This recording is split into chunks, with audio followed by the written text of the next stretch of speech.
మీ personal interviews మరియు వ్యాపార ప్రకటనల కొరకు ఈ నెంబర్ని సంప్రదించండి.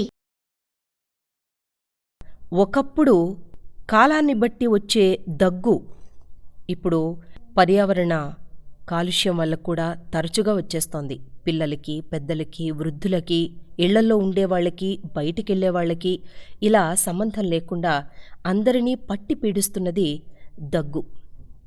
మరి ఈ దగ్గుకి టానిక్లని ఏవో రకరకాల మందులు వాడేస్తూ ఉంటారు.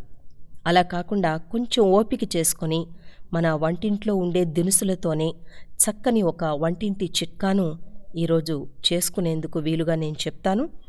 ఇందుకు కావలసినవి తేనె, ఒక ఉల్లిపాయ, అల్లం ముక్క, నిమ్మకాయ. ఇప్పుడు ఉల్లిపాయను చక్కగా గ్రైండ్ చేసి పిండి ఉల్లిపాయ రసం తీయాలి. అలాగే అల్లం కూడా శుభ్రం చేసి మెత్తగా దంచి నీళ్లు కలపకుండా చిక్కటి రసం తీసుకోవాలి. గట్టిగా పిండి రసం తీయాలి. ఇప్పుడు ఒక బౌల్ తీసుకుని అందులో చెంచా ఉల్లిపాయ రసం, ఒక చెంచా అల్లం రసం,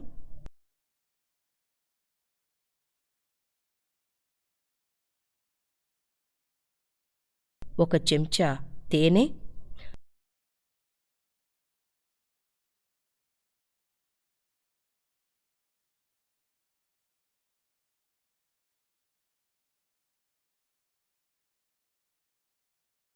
ఒక పూర్తి నిమ్మపండు రసం గింజలు తీసేసి వేసి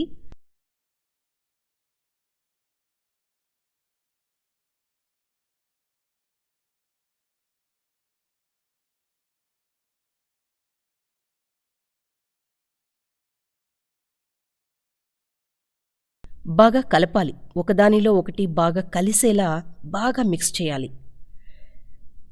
దీన్ని రోజుకి 1-2 సార్లు, రోజు మొత్తం మీద 1-2 సార్లు ఒక చెంచా చొప్పున లోపలికి తీసుకోవాలి. ఒకవేళ దగ్గు కనుక ఎక్కువగా ఉండి ఇబ్బంది పడుతూ ఉంటే ఒక 2-3 సార్లు కూడా తీసుకోవచ్చు.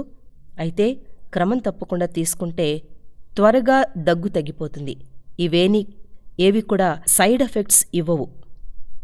అన్నీ వంటింటి పదార్థాలే కాబట్టి చక్కటి ఈ చిట్కాను పాటించండి. దగ్గును త్వరగా వదిలించుకోండి. అయితే ఈ దగ్గుకి మరొక చాలా సింపుల్ రెమెడీ ఉంది. ఏంటంటే తేనె, పసుపు. ఒక బౌల్ తీసుకుని అందులో చెంచా తేనె,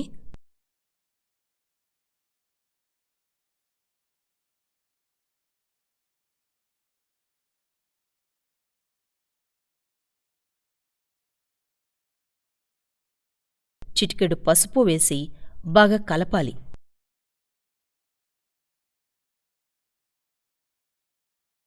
కలిపితే పేస్ట్ లాంటి మిశ్రమం వస్తుంది. దీన్ని రాత్రి నిద్రించే ముందు వేలితో తీసుకుని నాలుకపై రాసుకోవాలి. ఆ తర్వాత నీళ్లు తాగకూడదు. అలాగే పడుకుంటే ఇలా వారానికి 2 సార్లు చేస్తూ ఉంటే త్వరగా దగ్గు నుంచి ఉపశమనం కలుగుతుంది. ఇక దీనికే మరో చిన్న రెమెడీ. దాదాపు ఇది అందరికీ తెలిసిందే, అయినా కాస్త నిర్లక్ష్యం చేస్తూ ఉంటాం. ఒక్కసారి గుర్తు చేస్తాను. ఒక గ్లాసుడు గోరువెచ్చని పాలలో చిటికెడు పసుపు వేసి బాగా కలిపి రాత్రి పడుకునే ముందు చక్కగా నులివెచ్చగా గొంతుకి తగిలేలాగా, వెచ్చవెచ్చగా తగిలేలాగా తాగేసి పడుకోవాలి. ఇది కూడా ప్రతిరోజు చెయ్యొచ్చు. ఈ రెమెడీ ప్రతిరోజు పసుపు కలిపిన పాలు తాగొచ్చు. దీనివల్ల కూడా దగ్గే కాదు, ఆరోగ్యానికి కూడా మంచిది.